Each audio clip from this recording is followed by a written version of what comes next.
half the country's just French, and you've got to face up to it. And that's just true. Everyone's just actually French.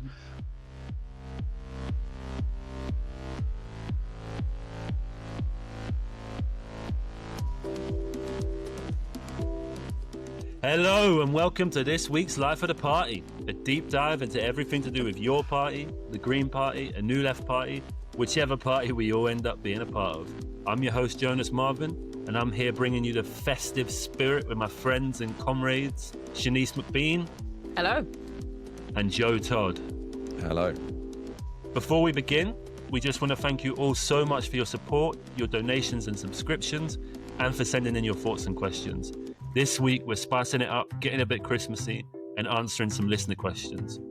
Our first is from Owen. It's a big one, and it references conversations we've had on previous episodes of the pod. It begins like this.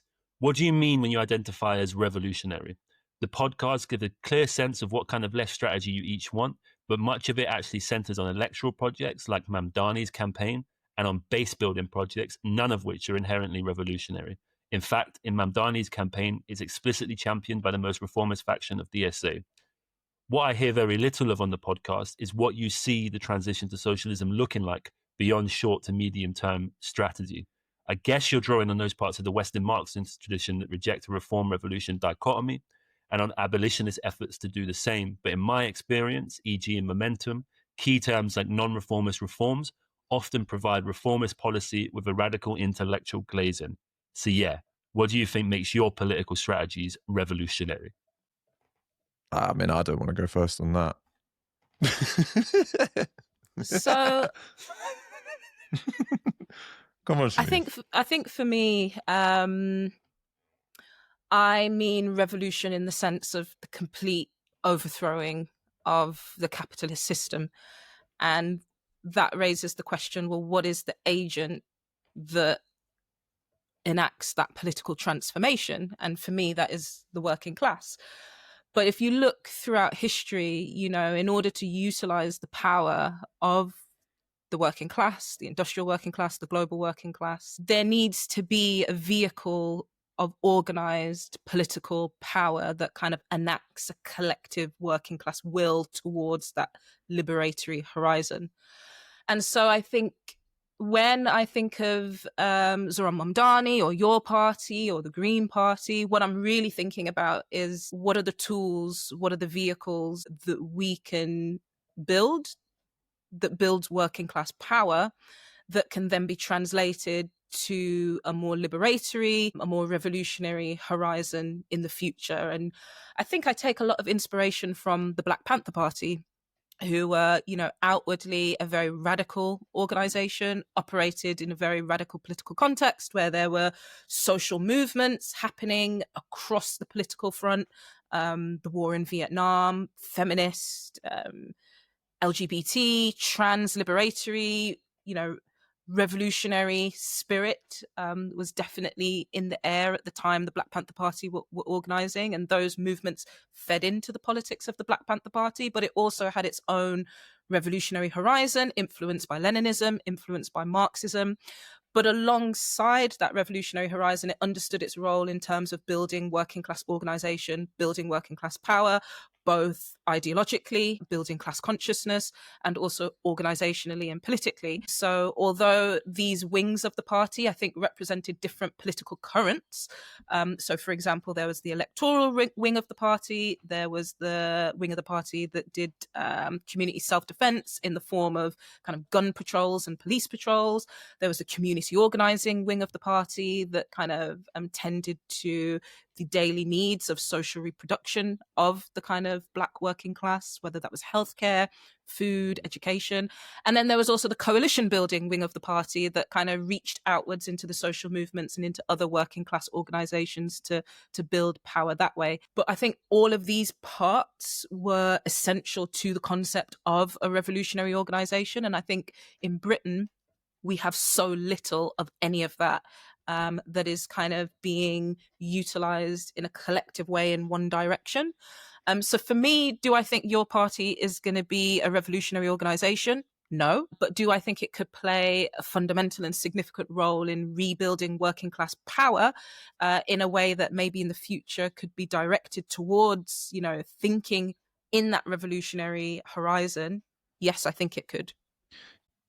I went back after reading this question to a kind of essay, which was always a big reference point for me. And that was the Polish Jewish Marxist Rosa Luxemburg's essay, Reform or Revolution. And at the top of this essay, Luxemburg says, social reform is the means, social revolution is the goal.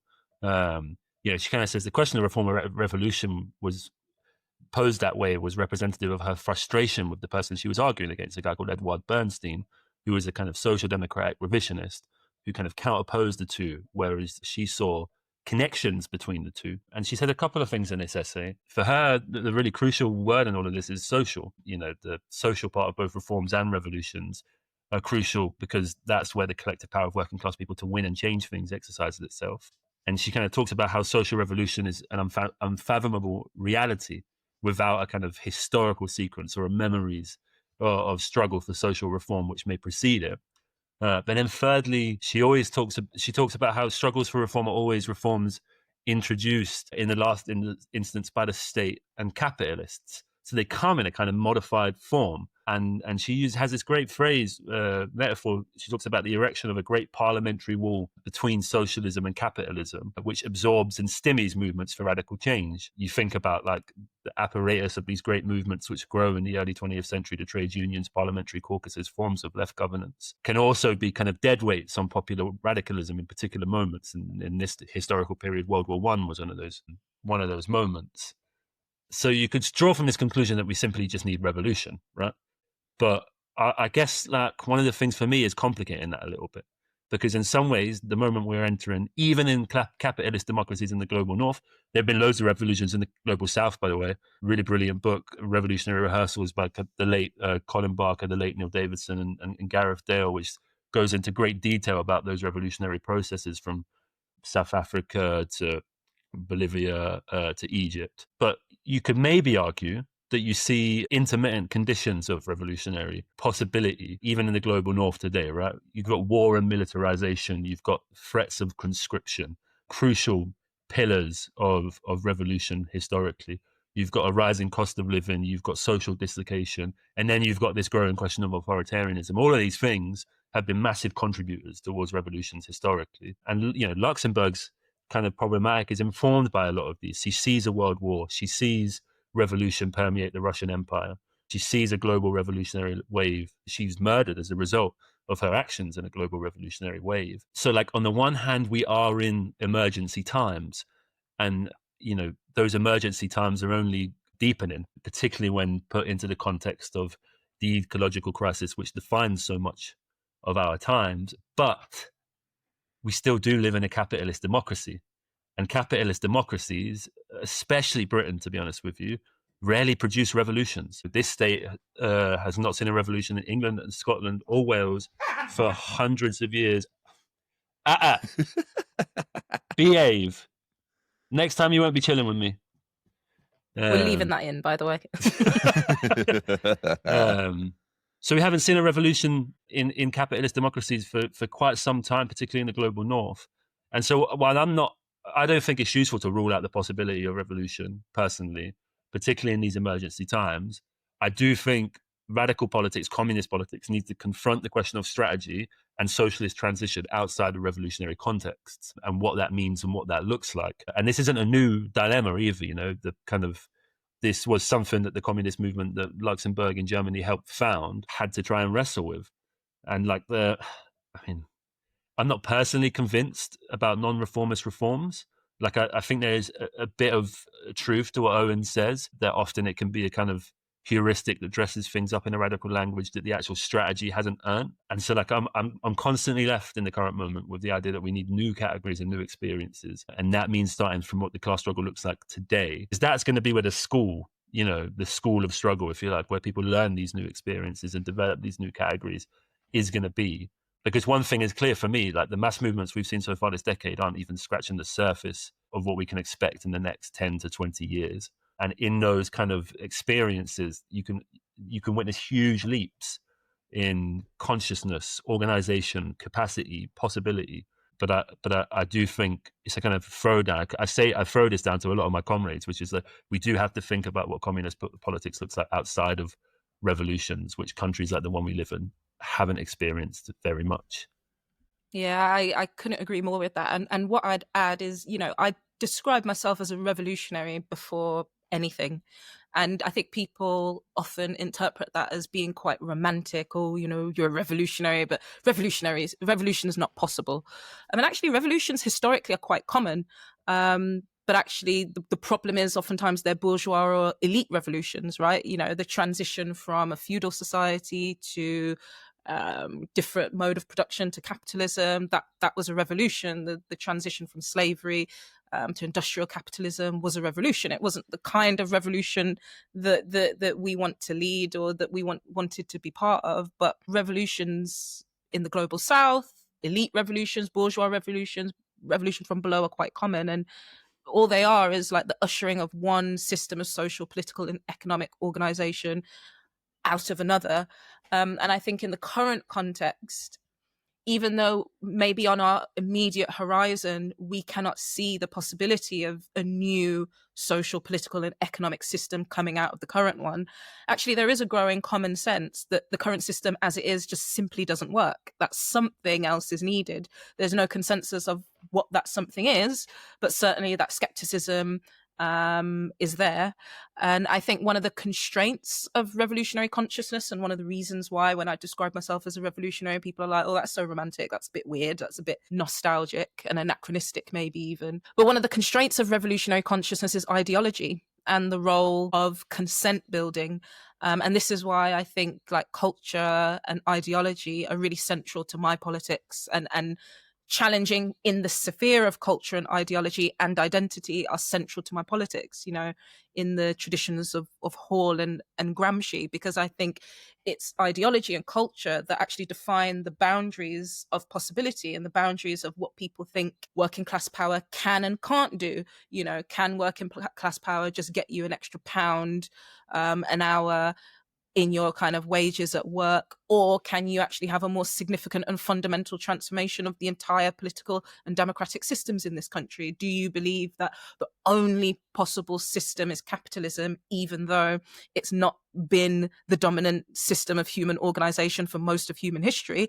Or do you believe that something else is possible? Do you believe in the collective power of the working class? Or do you believe that, collectively we have no power? And I think culture and ideology define the boundaries of those questions so much that I see it so integral to what I do. So then when we come back to the question of kind of your party, for me, the question is, well, what is the vehicle in which we will be able to most influence and shift how people think about possibility and how people think about their own sense of kind of collective power?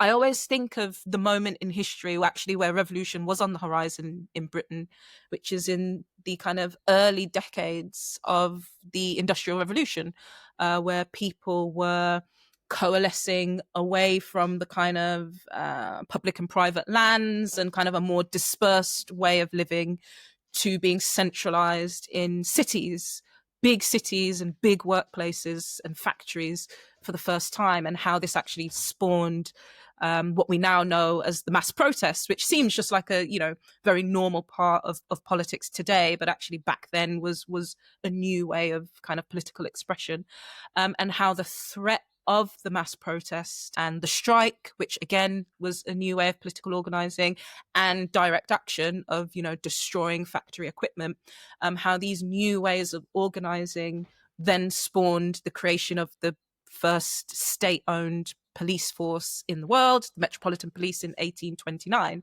and how kind of since then, since that kind of fear of revolution was in the air, the elites have done everything possible to kind of really reduce and minimize our sense of collective power, our sense of being able to change the system fundamentally, the sense that capitalism is the kind of only possible way of organizing ourselves. And I think that is the work that the party form can do, challenging that, critiquing that, destabilizing that, regardless of whether that particular party form is a revolutionary organization or not. Yeah, and I think just to come on to the non-reformist reforms thing that the questioner mentions, because I think it's completely legit to bring that up as, you know, a kind of like radical glaze on reformist policy, and it is used like that sometimes. Although I'd say under Corbynism there were certain policies, such as the ones put forward by Commonwealth, where can't remember the name they gave it, but where year on year shares of big companies would transfer to workers' ownership. I think you can genuinely look at those and see them as non-reformist reforms, in that they are moving you out of a capitalist mode into something else for sure, but in a transitional way. I think the reason we reach for non-reformist reforms, going back to Andre Gores, I think was the first person to talk about it, is that it is a way of marrying what feels important in the short term, which is to build political organisation and also contest the state, because the state is a source of power and a position from which we can advance, with this revolutionary horizon that is further away, and this communist horizon that's far further away. I think it feels very imperfect for sure, and I think the critique's fair, but you do need something when, you know, the Belgian Workers' Party are doing incredibly well and have the chance of going into government, or in 2017 and 2019, Jeremy may well have ended up in number 10, or the Greens that are potentially supplanting Labour as the centre-left party in the UK. You need some kind of orientation for socialists in power, and I don't think it's a bad one in that sense. I'd say also that just would identify as a revolutionary, yes, if what we're talking about is getting rid of capitalism, for sure, because I'm an anti-capitalist, and obviously you can have some kind of revolution to get rid of capitalism. But I just think that, you know, success or failure in that revolution will rely to a decent extent on the levels of working class organisation, and, you know, building a party and building a left-wing party or building left-wing party forms is another way of increasing levels of working class organisation in an increasingly disorganised and disaggregated society, in which the right has a massive benefit over us. So I think that's, for me, that's kind of where maybe the revolutionary horizon links with the party building projects. And finally, I think I'd just add that I find it more helpful, although I have used the term non-reformist reform, I find it more helpful to think about abolitionist reforms. And I don't just mean abolition in the sense of police or prison abolition, although I think that's part of it. Historically, if you look back at revolutions that have taken place, the police and the prison system become a central part of the revolution. But abolition is about thinking through what are the institutions of capitalism that organize our oppression and dominate us and that we want to get rid of, and are the reforms that we're instituting strengthening those institutions or weakening those institutions. And I think the concept of abolitionist reforms helps us to zone in on that question. If the answer is actually no, we're strengthening the police infrastructure, or strengthening the prison infrastructure, and we're disempowering working class communities as a result, that is not a reform that we should adopt. That is not a policy that we should advocate for. On the other hand, if we are kind of weakening the bank system, or weakening monopoly capitalism, or weakening violent carceral systems or the war machine, then yes, that is a direction we should go in. It is quite simplistic, but I think it is helpful because not all reforms are made equally.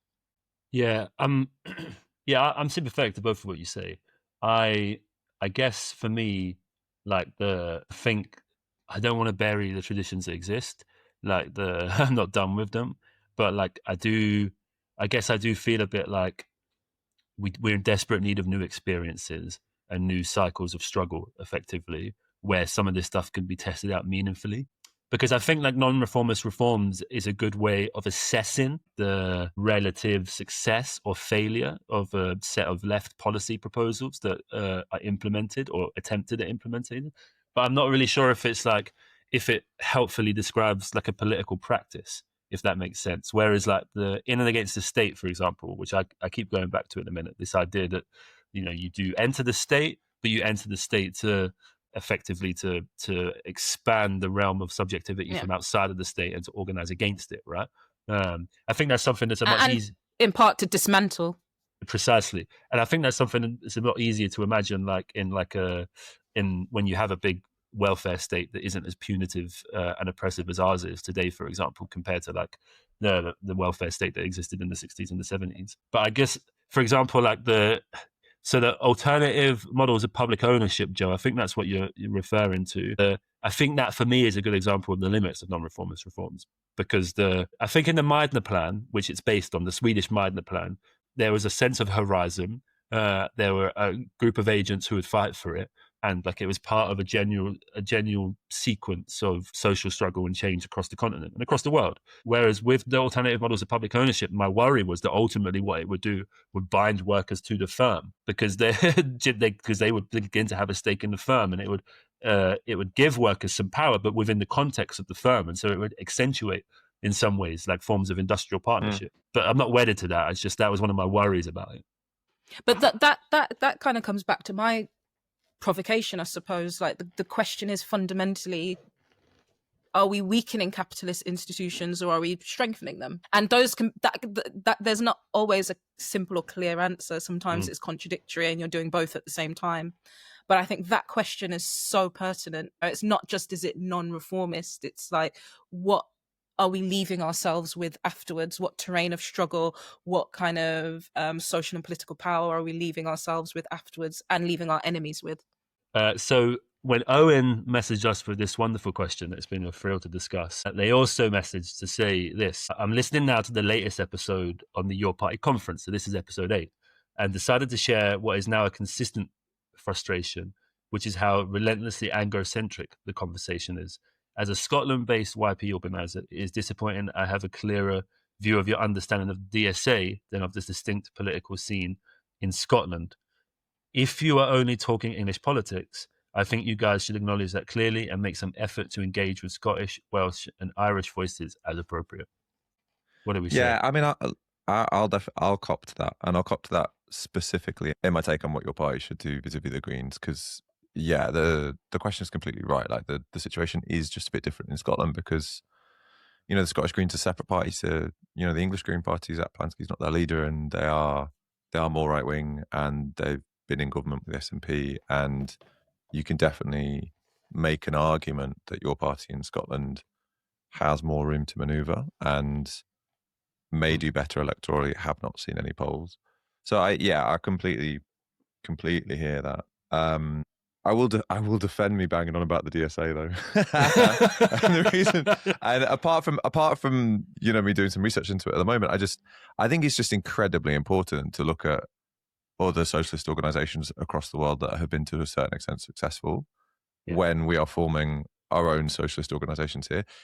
The DSA, amongst others, has been an organisation that has existed for a long time, massively look, I'm talking about it again, you're making me talk about it again. But like existed for a long time, massively expanded over the last decade, done some amazing stuff, also created some dynamics and done some stuff which I think we shouldn't replicate over here, and I just think learning those lessons is incredibly important. Yeah, there's definitely a bunch of stuff that we want to talk about, in particular about all of these countries. I would just say, which I replied to Owen in the messages, which is that I'm always keen not to collapse Ireland into a particularly British story. I think there's trouble with that when we're from England and we're against the kind of British oppression of people in the north of Ireland. Next up, we have a question from Kevin. Kevin says, thanks for the pod. It's great. I get so much from it, so thanks for taking the time. I have a question, a bit rambly, but here goes. Although I don't fully understand all the terminology on the pod, the three of you seem to be part of 3 different organizations and therefore maybe have slightly different beliefs. My question is, can you summarize your beliefs on the pod so that we can hear about the subtle differences and also hear what you all agree on?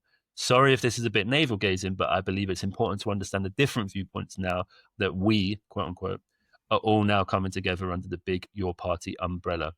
Bracket, I had never heard of RS21, Revolutionary Socialism in the 21st Century, for example, close bracket. Talk about RS21, Jonas and Shanice. Well, yeah, so I think it's a really great question. I don't mind a bit of navel gazing, to be honest. The theorist in me is like, let's get into it. I think there are maybe 3 ways that I would describe my politics. The first is, I would say I'm an Afro-Marxist. And what I mean by that is I believe that the working class are the emancipatory class under capitalism, the global working class. But I have the Afro bit there because crucially, I don't think that class is equal to economics, and that class can be reduced to economics in the way that class reductionists often do. I believe that class is a social relationship to capitalism, to the world around us, politically, socially, and economically. And that crucially, it is co-constituted by race, by gender, by sexuality, and by ability, which are all things that are also social relationships, not merely just, abstract qualities of your physical body. The second way I would describe myself would be a materialist feminist. And so kind of connected to my Marxism, my philosophy of race, gender, and sexuality connects them fundamentally to our way of organizing ourselves socially, politically, economically. So that's the materialist bit. And I also believe that you cannot kind of disconnect the category gender and therefore the category of womanhood to the role that women's bodies play in reproducing capitalism, whether that's at the very fundamental level of literally producing, biologically reproducing workers, or at the kind of more social level of kind of reproducing people day to day in our homes, in our education system, in our hospitals. I think, these social categories that we have, such as gender, emanate from the kind of material reality. And so in that sense, I'm a social constructionist. I believe gender's a social construction, race, which arose out of slavery, and the need to kind of justify and systemize slavery. And also, there's a certain extent in which I even understand sex categorization as a social construction, in the sense that, there are certain things that our physical bodies can do, but the way in which we categorize physical bodies as this is one type of person, and this type of person has a certain social, political, and economic role, and this is another type of person that has a social, political, and economic role based on the characteristics of your body, i.e. sex. I think that has social significance and emanates out of kind of the material reality. And finally, I'm an abolitionist.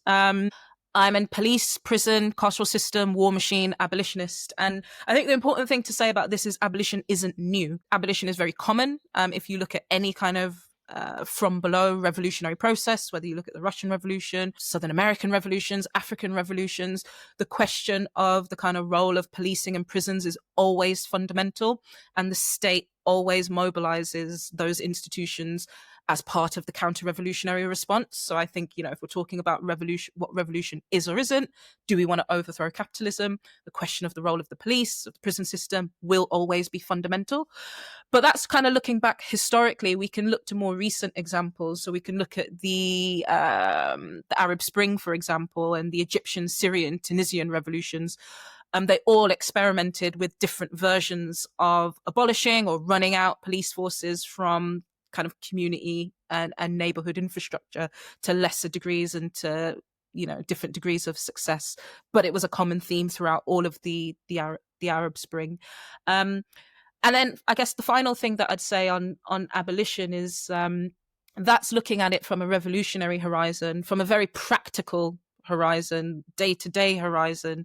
There's a lot of mythology that is built into the policing and prison systems. They don't actually empirically work at keeping people safe on the day-to-day. They're much better at, chucking hunger strikers in prison cells and kind of arresting minors than they are of stopping people robbing your house or sending the person that abused you to be accountable for that. And so I think that as an abolitionist, we can connect that kind of daily lived failures of these systems to that more revolutionary horizon.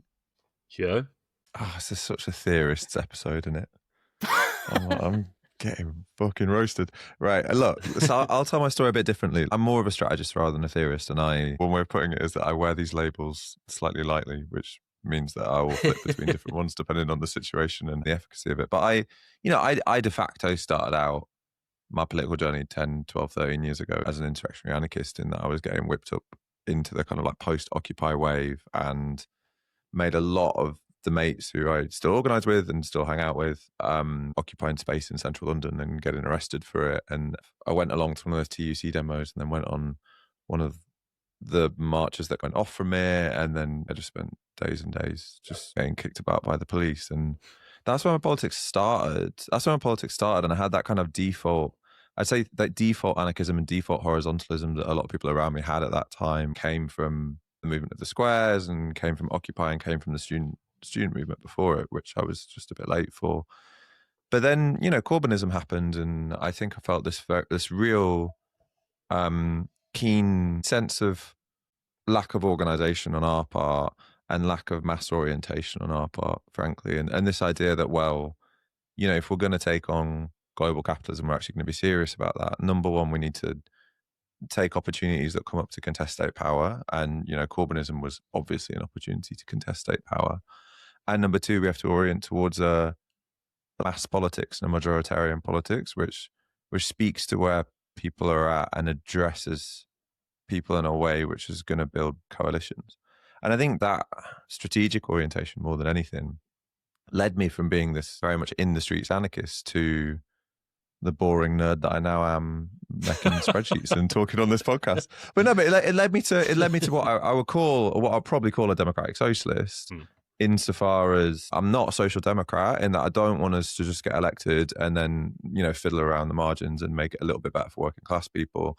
I want the project of running elections and contesting state power to be part of a broader struggle for maybe transition towards socialism. And whether you emphasize, you know, transition or revolution depends on your conception of how it's going to happen. I don't have a firm and fixed one. And that, I think that strategic orientation has led me to do a lot of the stuff that I've done over the years, be it work at Momentum during the Jeremy years, or help start The World Transformed, or be part of Pelican House, a left space in East London, or help set up a lot of the organisations that I've set up. I think the thing I'd end on is that I just having a bit of an ambivalence in my politics, which is maybe a weakness, but also sometimes maybe a strength, because it means that I feel quite grounded in the thing that's really going in front of me, if that at all makes sense. Yeah, that makes perfect sense. Yeah, I'm a communist. I've been since I was in my late teens, really. To give people a flavour, the first free demonstration that I went to was the 2008 protests outside the Israeli embassy when the war on Gaza. And my mate from school, the guy actually who introduced me to the idea of communism, because he took over a history class once and did like an alternative diagram to the teacher of what communism is against the pyramid that the teacher had erected. It was quite funny. But yeah, he took me to a demo. That was the first demonstration I went to. We got kettled, obviously.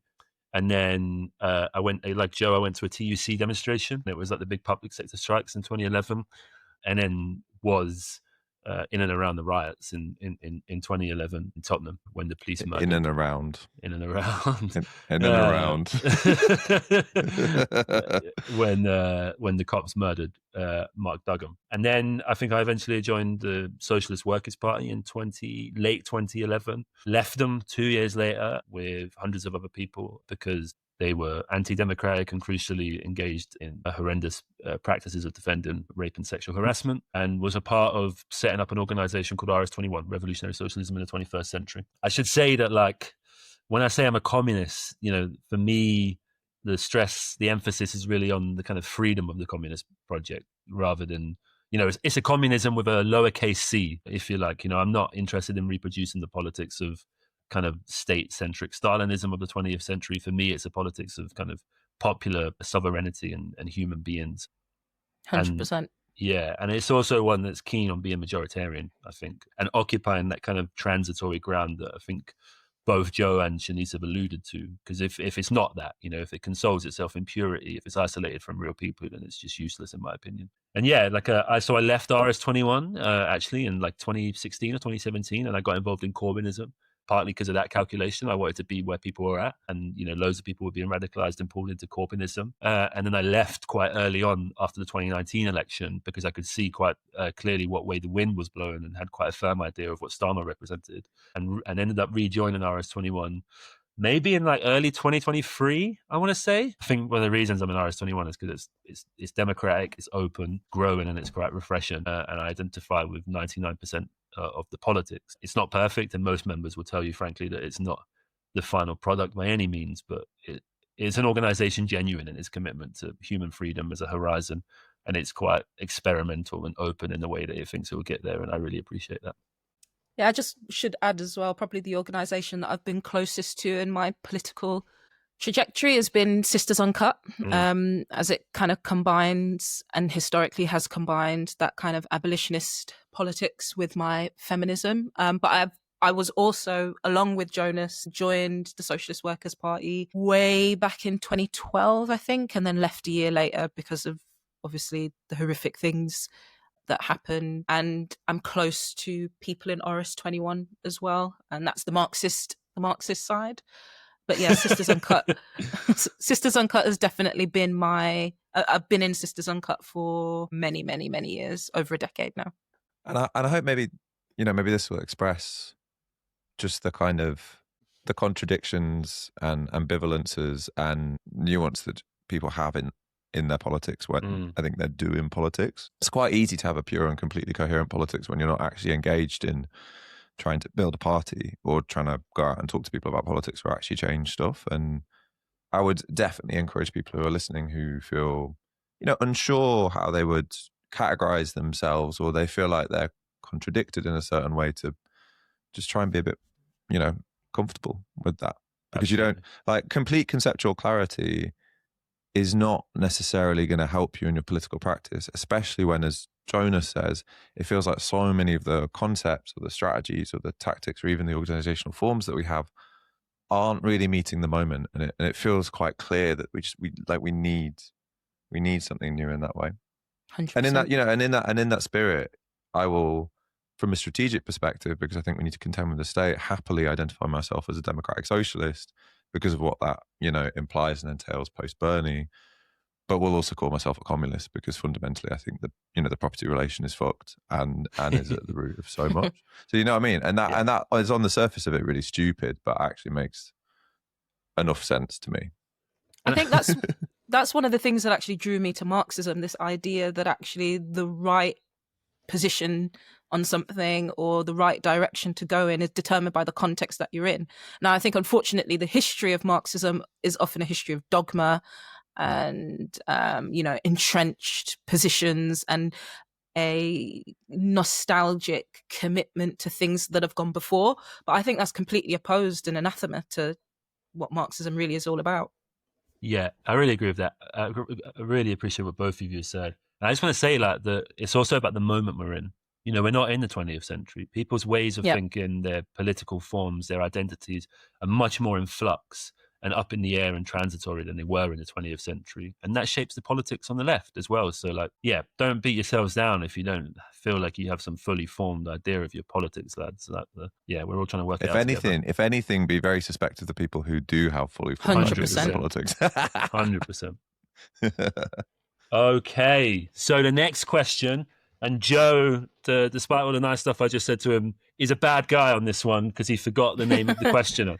So this lovely person said, and they are lovely when you read this message, love the podcast, thank you, so useful. Question for your question episode: what should a Your Party or Green-led council actually do to make meaningful radical change without being collaborators in austerity or getting immediately removed?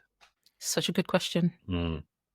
I mean, look, my take on this at the moment is avoid winning power at council level. And I know this is a bit controversial, and it runs obviously counter to what the Greens will be focusing on next May. I think the reality of it is that we live in an incredibly centralised society, and we have an incredibly centralised state. Councils have been absolutely bankrupted for so many years, and you are just going to end up managing austerity budgets. My understanding is that you can't set illegal budgets in the way that you used to be able to. They will just send administrators in who have legal power. And unless you're going to try and use this as some kind of moment of rupture to kind of physically barricade the council officers, then what are you really doing? Now, I obviously understand the benefit of running in council elections and getting councillors. It's a show of electoral strength. You build people's capacity to go out and campaign. Councillors do get the opportunity to do some organising work depending on their caseload and depending on how much time they're putting into that, and it can provide a base to contest the parliamentary election when it comes. And that's definitely the Green Project in Haringey in North London, for instance, where I live. So I really understand why you want councillors, but I think running councils it's incredibly hard. And it to be honest, it comes back to this broader issue for left parties and democratic socialist politics, which is about using elections to build up power and attention and oxygen for your arguments, whilst having a certain ambivalence towards actually governing, because actually governing is really hard and you have to make a ton of difficult decisions, and you have to disappoint a bunch of people probably. And, you know, we're seeing this with Zoran to a certain extent already. It's very interesting looking at the ambivalence of the Belgian Workers' Party as to whether they want to go into government and not at a regional level. And yeah, this is just one of like the core contradictions of it, is that you can build up all this power through electoral politics, but then do you want to actually spend it when you get into government, and will you be able to spend it well without essentially discrediting yourself and your project? Yeah, absolutely. I mean, it's worth just going, like, the constraints on councils are so huge. Like, we've talked about this a bit before, but there's no meaningful tax raising capacities that councils can determine. Massive health and social care budgets, inflated land prices, over reliant on sections of the population, people like me, for example, who pay less in tax because they're poorer. Loads of just like zero sum logics baked into disempowered local government. And so you can have one approach where it says we're going to run a minimalist, non-transformative platform, perpetually finding ways around cuts, but without a broader political confrontation. And there may be some things you can do, like, you know, obviously Mamdani is an example, but we're in much more constrained territory here than even New York, actually, like Joe alludes to. You could abolish business improvement districts. You could replace them with local co-ops. You could cut ties with consultants and property developers. Lots of councils have in-house construction firms. And if you live in places where there are lower land prices, maybe you could renovate brownfield sites into kind of leisure centres or libraries and whatnot. But the problem is loads of councils are on the brink of bankruptcy. The space for a kind of sewer socialism, or what used to be called in this country a gas and water socialism, is really constrained. And I just think, like, you have to make the judgment about whether or not you can introduce a socialist agenda in the current circumstances, and whether or not you refuse what you understand as government without power. And that is a hard position to hold, and it will have drawbacks. But I just think the cons of doing that, rather than enter into government where it could go terribly wrong, are really important. You know, it's a kind of strategy of patience, right? Which kind of awaits something changing nationally and globally, and that affecting local conditions, I guess. Jonas, doesn't that contradict a little bit what you were saying about in and against the state? But no, I don't think so, because I don't think if you can't do the against bit, then there ain't no point doing the in bit. Like, if you're not afforded the space to do the against bit, then the in bit also becomes just very impotent, basically, I think, if that makes sense. Yeah, that makes sense. I'm sure there's loads of Green and Labour left councillors who are listening to this and tearing their hair out. And I will, you know, like I take your argument, which is that, well, councils run massive budgets, and even if you can still do stuff in the margins, those margins matter because it's the margins of huge budgets, right? And I totally take that, but I also think it's about capacity, focus, and effort too. In that, you know, organizations or sections of the movement only have a limited ability to focus on a number of things and do them well, and actually doing one thing maybe to the detriment of doing another thing. And running councils has not gone well for the Greens so far. It's been one of the main attack lines on the Greens. It will hurt the Greens nationally. It looks like reform running councils for the next couple of years is not going to be good for them nationally. For Labour, running councils has been really, really bad. I mean, this was the Tory plan, right? Like loads of cuts to council budgets in, you know, red wall Labour areas. It was like this grew up in a town called Penistone, just outside Barnsley in South Yorkshire. It's like this. Everyone hates Labour Council. Labour Council have been there forever, and they blame them for all the cuts, and they blame them for all the mismanagement, and they blame them for everything. And, you know, in part, these people are pretty crap, and they have been there forever, but they've also just got massively constrained budgets because the Tories have done that on purpose to undermine Labour's power in the region. And yeah, so we have all of these examples, and, you know, I don't think it is tenable for the Green Party, for instance, to not run councillors in May and make the argument that actually they only want to go for national government. I don't quite think that is tenable, just because of the way our political media works and the way legitimacy works, being seen as like a major player on the electoral space, whatever. But I don't think with your party's current prospects they have to run for council at all. Like, there's no one's pushing them to do that. And it's actually quite good to see, say, Zara's focus on the hunger strikers at the moment, for instance, and, you know, like protesting outside the prison. Like, I actually think that's a good thing for the leader of a left party, or the nominal spokesperson of a left party, to be doing when there aren't obvious electoral challenges, you know. And Yeah, councils are hard, man. It's hard. Okay. Next up, we have a question from Sean. Hi all. Love the podcast. It's definitely one of the better outcomes of your party so far. Big up, Sean. That is so sad, Sean. That is so sad. Really crushing our hearts there. I just have a question on community organising. You mentioned in your last episode how important that will be going forward. Of course, as you said, community organising can mean so many things to many people.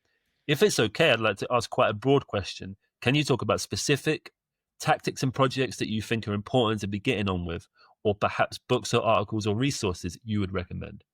Yeah, so I think there are a few things, and I think the kind of overarching umbrella is what organising can we do that either reduces the power of the state, authoritarian aspects of the state, or what organising can we do that reduces the power of the instruments of capitalist society.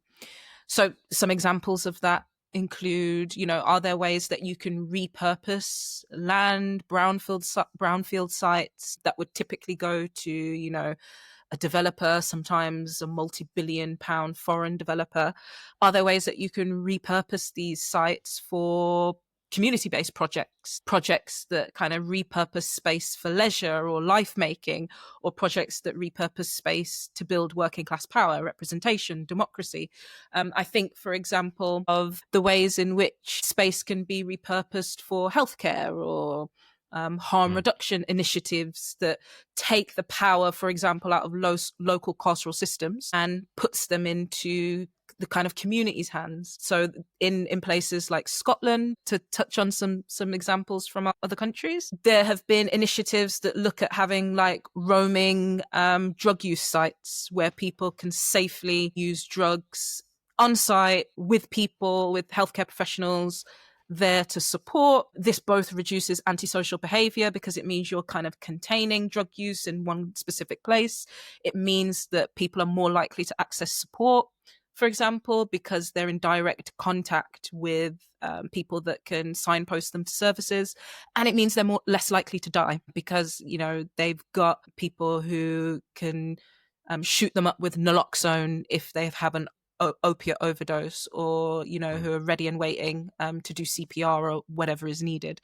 So these are the sorts of initiatives, and by the way, that I would say is an abolitionist reform, right? Because it takes power away from criminalization, which is the typical response to these things. Let's just shove them in prison, and actually provides a solution that rethinks that dynamic and actually says, well, how can we both try to keep people safe and reduce antisocial behavior in a way that's actually meaningful in the long term? And also, I think, are there ways that you can support workplace organizing locally and kind of build that might look like trade union power? But I also think increasingly we need to think about workplace organizing at a community level a bit more creatively. I think about the death of the high street, for example. Are there ways that you can organize a high street, get the workers across various different trades and shops and businesses together to reclaim their high street in some way? And then I think the final way is, finding ways to defend nature and defend the environment from the increasing just nefarious reach of these profit-seeking companies and agents who suck absolutely everything out of our environment and out of nature and out of our green space to make money. And the kind of end result is we end up in kind of more polluted, more destroyed, at risk kind of green space that actually doesn't serve leisure and doesn't serve happy and like well living. So I would say those are probably a few things to focus on. Yeah, I mean, I think it's a great question, and we're all guilty. I'm definitely guilty of just kind of like talking about base building, community organizing in a generic sense, and not being specific enough. So yeah, like I really, really hear it. I think look, it's gonna depend where you are. That's not a cop out. I promise I will get more specific than that. But like it does just depend where you are. Like if you're gonna go out as your party or as the Greens and do organizing work in the community, it has to respond to the needs of people who are there, and the needs of people in Haringey and North London are going to be different to the needs of people in Stoke, whatever. So I think it has to be based on like your understanding the local area. I'd have some criteria, like if you were doing this kind of work, you'd be wanting to do it in a collective way where you're trying to build a sense of collective solidarity between people and between the people that you're working with and party members. I think ideally it'd be building trust in the party. So, be working with people who might not vote for you. And it's a way of doing stuff with people where you're not just asking them for their vote at election time, or asking them what they think about national policies and then promising to fix these things later on. You're making a concrete difference in their lives now that they really care about. And I think the third criteria would be that you're doing it in a way which is like with them, not for them. So you're not lapsing into kind of like social programs that charities do. So you're not just running a food bank and giving food out to people, and then you're the benevolent force that's like helping these poor lowly people. Like it needs to be done in a way where it's collective and equal, where party members are doing it like side by side with other people. I can pull examples from the Belgian Workers' Party, who obviously run medical centres across Belgium. They've identified that as a need because there are people that, like don't get medical coverage in the way that we all do here, and there's a demand for that. We shouldn't necessarily recreate medical centres across the UK because it's not necessarily what's needed. Two things I think that I like the idea of, and this is very much drawn just from growing up in South Yorkshire and now living in North London, which are two different bits of the UK, but definitely not representative of the entirety of it. I think one, anything trying to address loneliness and the degradation of community, I think is like really, really interesting to me. I think loneliness, especially amongst older people and young men, groups that left parties tend to struggle with, is just an absolute epidemic. And any institution that can like properly address that and bring people back into touch with other people in a real world setting is really powerful.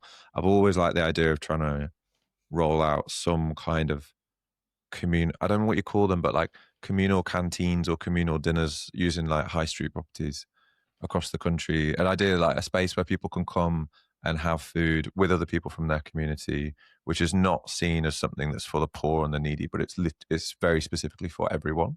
And it's not a food bank. It's not, the food's good and the place is nice to be in, and it's very much open to everyone in the community. I really like the idea of that. And I think the other thing which has come out of a lot of organising for popular power conversations is the notion of opening spaces as a party, and having your party, the Green Party, open a space on a high street and say to all of the local community groups, you can use this space, and this is a space that you can use to do all the stuff that you usually do. And I think the thing that's nice about that is that it provides quite a flexible relationship between the party and the community. Like, it's not the party going out and having to like do all the service provision or do the thing. And it means that the party can engage with a ton of groups and be really useful to a ton of groups, but in a relatively kind of like free, easy and light touch way. And we've obviously got a bunch of examples of this, from Pelican House in East London to Partisan Collective in Manchester to like a load of others. That idea has always had a real appeal to me too. But as I say, like it should be based on local conditions and what you think is going on in your local area. I'll just say briefly, in terms of the question of like what books or articles or resources you recommend.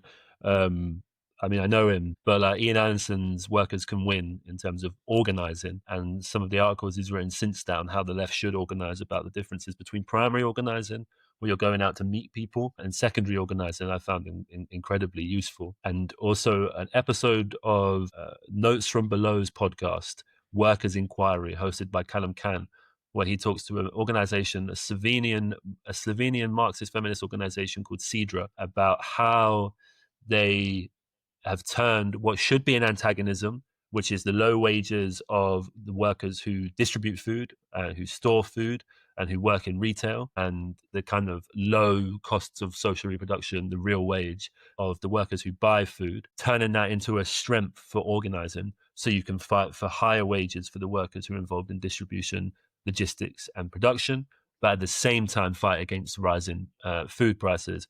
I just think, kind of tailing in from Joe, I really recommend listening to that podcast episode, but that I really think food is one of the central parts of struggle, and we have to be thinking in small scale, medium scale and long-term scale about what it is we want to do about food. And some of that is fighting for higher wages for workers who work around food, fighting for citizenship rights for migrant agricultural workers.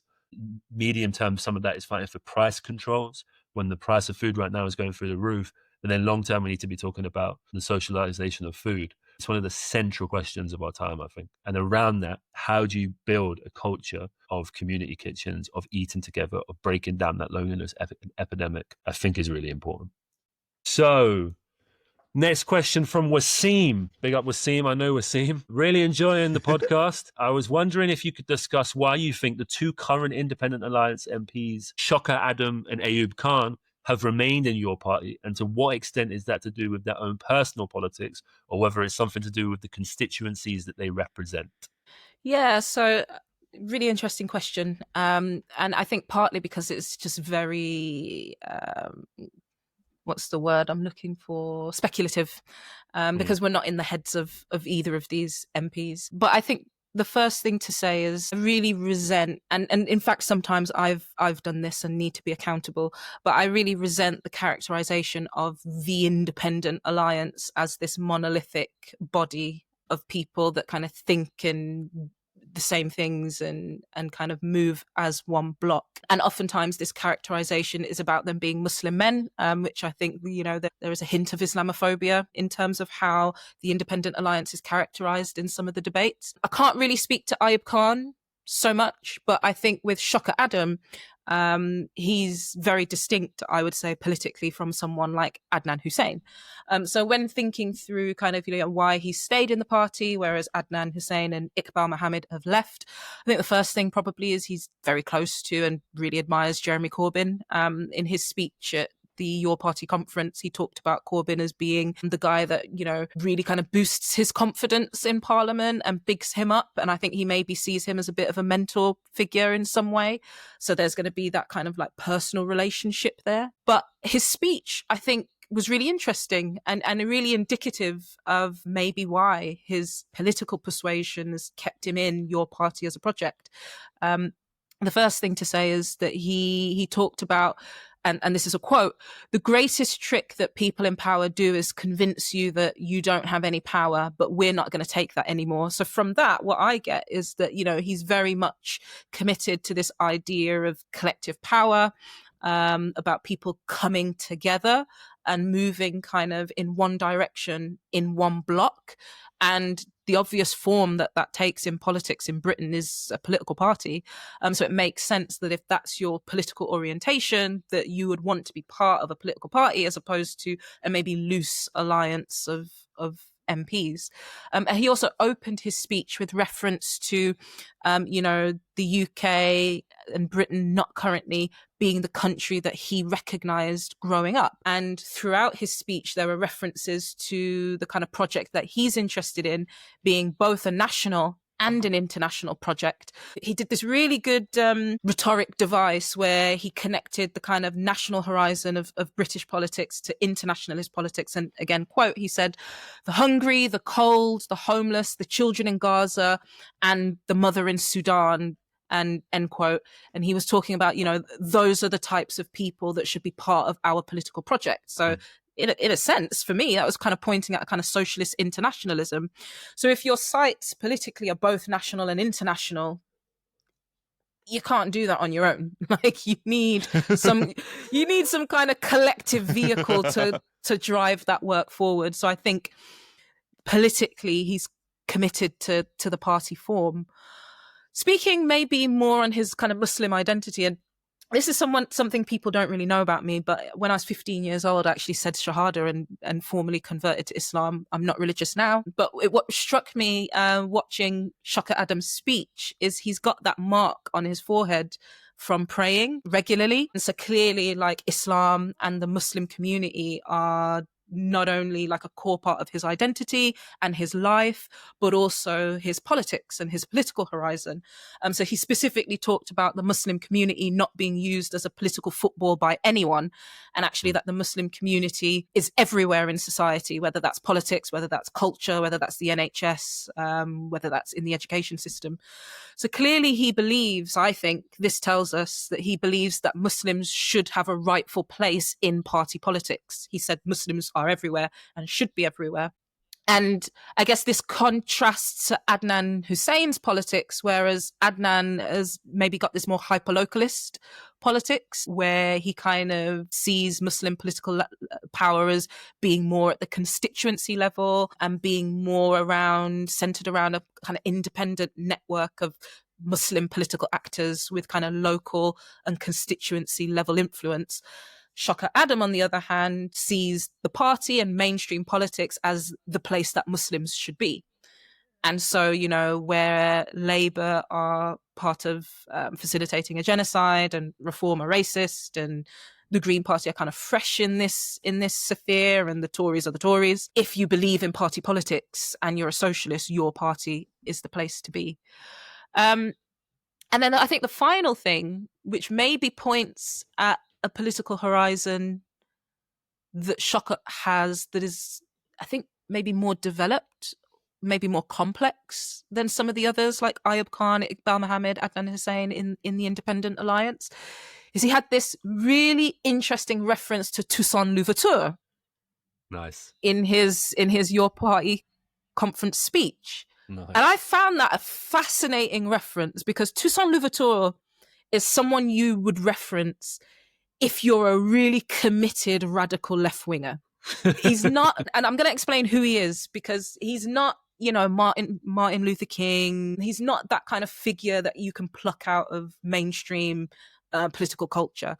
Toussaint Louverture was an ex-slave, and he was part of the slave rebellion that ended up freeing slaves in San Domingo, which later became known as Haiti. And he was kind of the fundamental revolutionary figure and figurehead and leader of that years-long rebellion against kind of French slave society and French colonialism. And Shocker Adams specifically referenced him in the context of ending slavery, which was, by the way, it wasn't, this nice, peaceful protest. It was, they were chopping up slave owners and doing all sorts. So, it was a revolutionary struggle.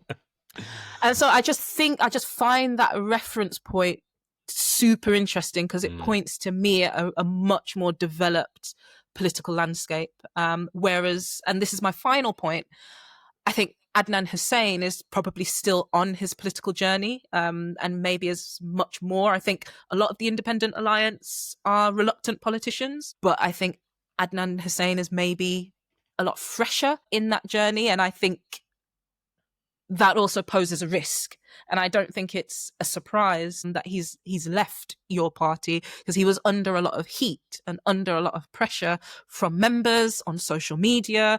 And actually, I don't think we can underestimate the psychological toll that takes on someone to be under the fire and be under the heat in that kind of really quite vulnerable and exposed way. And I think we've seen in other political figures how being exposed like that and being vulnerable, and then also facing some kind of public humiliation or embarrassment, in Adnan Hussein's case, being called transphobic, being called out relentlessly, having articles written about you, having people talk about you on a podcast. And actually, we've seen the trajectory of, like, I think of someone like Candace Owens, like Naomi Wolf, who were left-wingers, who had, and both of them had a moment of kind of public humiliation and embarrassment where they were quite relentlessly targeted by the left. And then they left the left and kind of moved towards the right and found belonging and community there.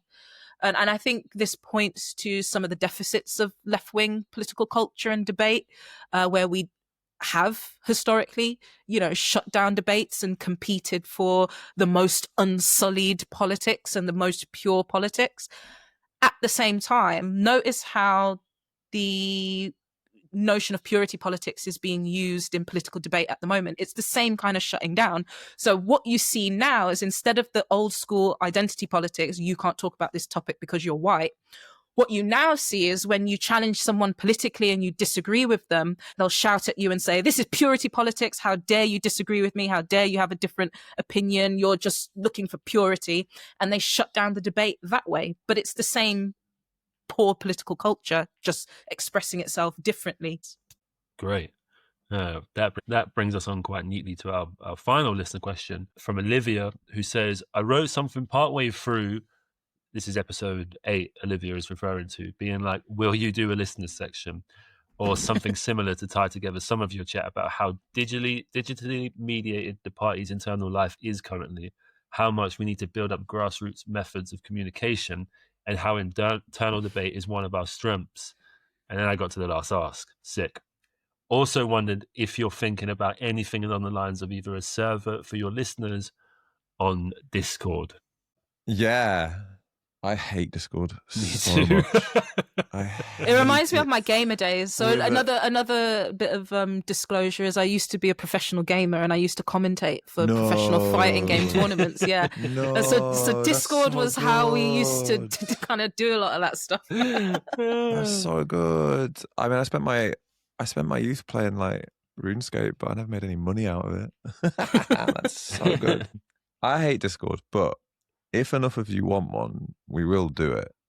Yeah, so like, okay. if you want us to set up a Discord server or something similar, so you guys can all talk to each other, email us at podlifefortheparty@gmail.com or comment and say so. And if there are enough of you, we will do it. I think on the broader question, yeah, like inflammation, different thing. Information. Someone needs flows, a GP appointment. Stat.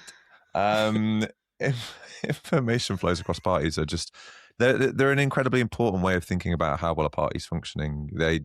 Our comrade introduced me to Stafford Beer's systems model, where you can look at organizations in different ways, and one of the ways you can conceive of an organization is how well information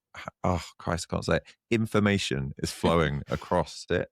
And there's real important things to consider, such as you want information to flow well within the organization, and you want branches to know what other branches are doing, and you want decisions by the leadership to be communicated well and fully and transparently to the membership.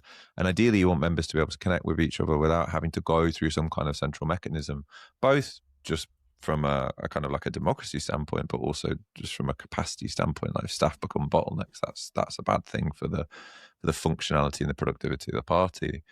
But you want all of this in a way that's relatively closed and, I would say, guarded from the outside world, because you want to be able to freely talk between members of a party while still maintaining some sense of external discipline. And this is the difficulty that we've had with your party so far, is that everything has been so public, just so horrendously and unbelievably public. And that is a culture that we need to try and change.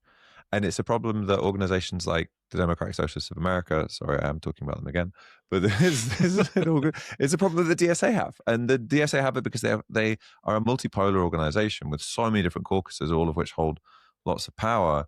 It means that there's no central mechanism through which information is relayed, at least reliably. They do have private forums and stuff, but so much of it spills out onto Twitter. So yeah, I think some of it is a systems question, some of it is a cultural question. I think ideally what would happen is that the grassroots of the party gets good representation on the CEC election, and then the centre of the party put some real effort into building communication systems that really serve the local groups and the membership. I think if we don't achieve that, then yes, the grassroots of the party are going to have to set up their own means and ways of communicating with each other. But it's going to be imperfect, because you're not going to have access to the data either on the number of groups or the number of individual members that the centre of the party has. And you're probably going to do it in a way where there's more leakage into the outside world, as it were. And obviously I'm being incredibly hypocritical, because anyone can listen to this podcast. So, you know what I mean? But, we've already said in this podcast that we all embody so many contradictions, so that's fine. I do often wonder if, we just have to accept that debates on social media are just part of the terrain of politics in the modern era. I think they are, but I think they are more or less so depending on the culture and the structure of a party. And you can just, like the Belgian Workers' Party versus the Democratic Socialists of America is just a good example in that, where you have, the latter, lots of stuff spills out on social media for various reasons, and with the former, a lot less does.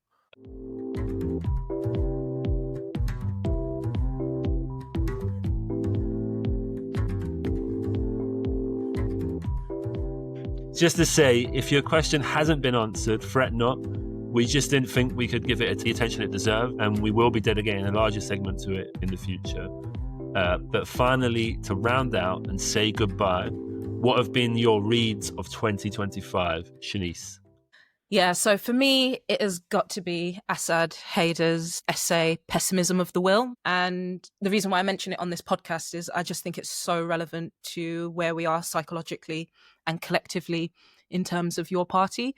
So the essay deconstructs the phrase pessimism of the intellect, optimism of the will, which is often attributed to Gramsci. And he deconstructs how it's often used as kind of more of an emotional salve rather than an analytical tool, and how it's applied to individual consciousness, whereas actually Gramsci meant it to describe a collective orientation. So Haider argues that actually it enables fatalism and defeatism because it allows for any activity whatsoever to be, good activity, optimism of the will, so long as you're doing something, but without actually asking, is that activity going to lead us, closer to emancipation or not? And so he argues that oftentimes the quote is decontextualized, and what Gramsci actually meant by pessimism of the intellect was that we need a very sober analysis of the depth of the crisis that we're in and the strength of our enemies. But also what he meant by optimism of the will was that optimism is only actionable through the organized expression of the collective will of the working class through, he argues, the party form, because that was the kind of collective expression of working class power in Gramsci's time. And so he ends the essay, I think, quite interestingly with a commentary on the now, which is the bit that I think is relevant to your party. He argues that we need a reversal, really, of this, and he argues for optimism of the intellect, which is the idea that everyone is capable of intellectual thought, the entire working class should engage in intellectual activity, and that mass intelligence is the basis of kind of thinking through where we are and where we need to go and how we get there. And then he argues that we need a pessimism of the will, because actually we in the here and now lack the concrete basis to actually change society, and we lack the organizations that we really need to reach emancipation and reach liberation. So it was really just a beautiful, beautiful essay. And in it, you can just hear him grappling with his own sense of optimism and motivation and pessimism, which I think takes on a new meaning given that he has passed away. I just think if you want to understand what motivation means when everything feels so shit, read that essay. I really want to read that because I just feel like personally I've gotten stuck in this like intensely voluntarist place so many times where I feel like I just have to give like an ounce more of myself, and obviously the kind of ambient background to that is, the notion of optimism of the will. And yeah, I'm definitely gonna read that over Christmas for sure. What's your read, Joe? Mine, it was really hard to choose from this year, mostly because I read like 100 amazing novels, none of which are relevant to this podcast. No, so I've chosen, it's an oldish book, but I read it for the first time this year. New Model Island by Alex Niven, who is now editor at the Tribune. And it's part memoir, part kind of literary criticism, part theory, where he dissects the notion of England and Englishness as a coherent subject, coherent identity, coherent nation, and talks just really often poetically, and I mean that in a literal way. He includes poems in the writing, but very forcefully against what he described as Orwell's idea of kind of elite Cotswolds Englishness, the sense that there's this England of, like politeness and queuing and gently rolling hills and bunting and thatched cottages, which he just thinks is essentially like a ruling class fiction that obfuscates the fact that England as an island has just been invaded and turned over so many times by so many different forces and people, and actually half the country's just French, and you've got to face up to it. And that's just true. Everyone's just actually French, and it's a very good argument for politically for something that I've always admired in Spain that I really wanted to try here. I really wanted people to try here, at some point, which is like electoral projects that are regionally specific. So like, you know, a progressive or left-wing electoral project in Yorkshire, which like really foregrounds a progressive Yorkshire identity, which I just think feels so much more possible than a progressive English identity for so many different reasons. It just gives a bit of a basis to that. I'm also a sucker for any book written by a guy who grew up in the north and then moved to London and then moved back. And Alex is from Northumbria, from Newcastle, Northumbria, and it's because they've completed the last bit of the journey that I haven't managed to do yet. I'm still stuck in North London, pining to move back to Yorkshire at some point. And the final thing that I'll say about this book is that just it's also a lovely ode to Mark Fisher as well, who Alex was very close to, and has subheadings such as the earthy polysexual shagging in antique-filled stately homes, which if you read the book, you'll realise why that is relevant. Yeah, but I'd really recommend it. Amazing. Yeah, I couldn't pick one book, so I picked a Typical. Jonas is going to now give us a list of his top 10. I also like Elena Ferrante. I don't know if I've ever talked about Elena Ferrante on this podcast.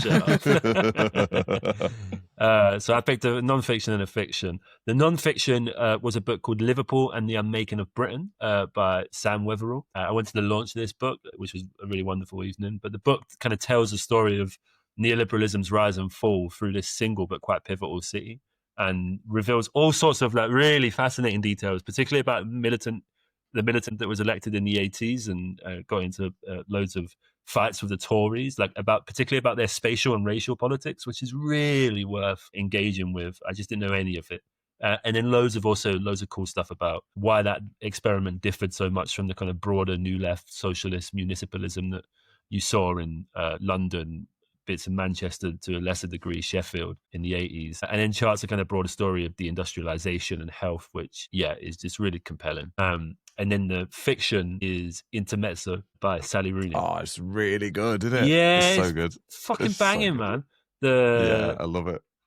When I said to like the long-term Rooney fans that like I read this and I really loved it, they were like, what? Like the people that I know, because it just seems that long-time Rooney fans aren't as sold on this one as much as they are the other ones, which, to be fair, I haven't read the other ones. I've only watched the TV shows. But I don't know, like it's a really excoriating account of two brothers attempt to grapple with the loss of their dad, navigating their fraught relationship, their relationship with their mum, the kind of challenges of escaping quite a repressive masculinity. And it's just a rare example of a book that I really fucking felt in my gut. And I love it when a book kind of unravels parts of me and kind of makes me more aware of myself. And this really did that. And also big up Sally Rooney, right? What a legend. You're just a very self-aware man, aren't you? You're like the ideal man. I'm so proud of the journey you've gone on, Jonas. As a man. I don't know, Shanice. The men in this book are pretty imperfect. Yeah, that's what I mean. If those two brothers are revealing stuff about Jonas, then cancelled. Unless what you're saying is that you're a chess champion deep down, and we're just.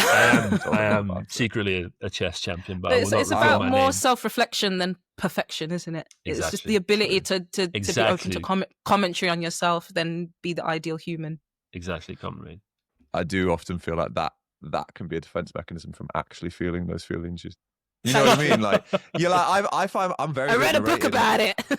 I'm very good at narrating all of my feelings, but like to actually feel my feelings is far harder than to talk about them. They're different. Yeah, well, you're a step ahead of me. I cannot narrate my feelings, so yeah. The difference for me is that like I really felt these feelings. Like there were points in the train where I was like, I'm a bit sad. Like I'm going to start crying on the train reading this book. Like, it really did bring out the feeling. But that's it. Until next time, we'll include all those links in the show notes. But in the meantime, find us on Instagram at life.oftheparty and Twitter on lifeofpartypod. Leave your comments and thoughts on Spotify, Apple. Email us at podlifeoftheparty@gmail.com. Have a wonderful Xmas break. We wish you all a happy new year.